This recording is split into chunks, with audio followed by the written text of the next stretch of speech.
Hey, what's up? So today I am gonna make my version of it's like a China masala. It's a masala dish. It's got lots of everything in it. This is the super easiest recipe. It's all canned stuff. We're just gonna dump all the cans together and it's ready. You can heat it up. It's even better if you heat it up. But you don't have to. This is the easiest recipe in the world. Ready? So let's get to it.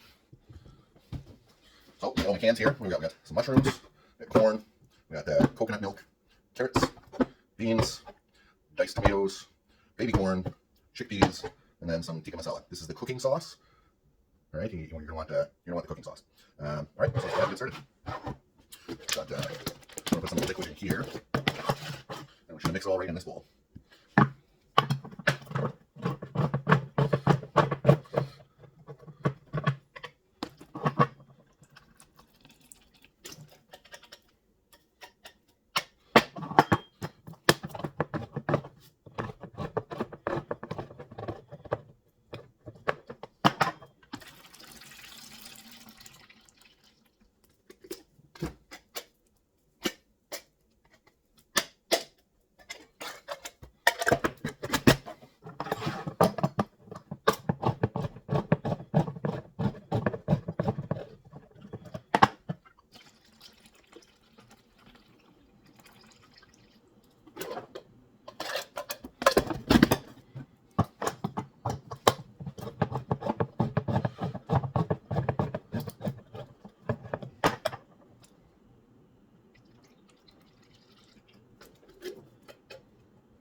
And there we have it.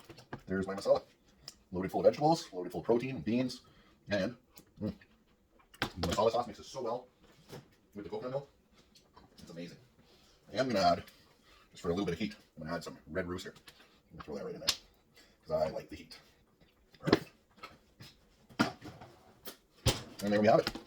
There's the dish. That's it. That's all. It was that easy. I'm gonna eat some just like that right now. So you can heat it up. It's even better once it's heated. All the flavors mingle a lot better. But I like it just like this. I've also done it with the vindaloo instead of the masala sauce. It's very good. But there you have it. There it is.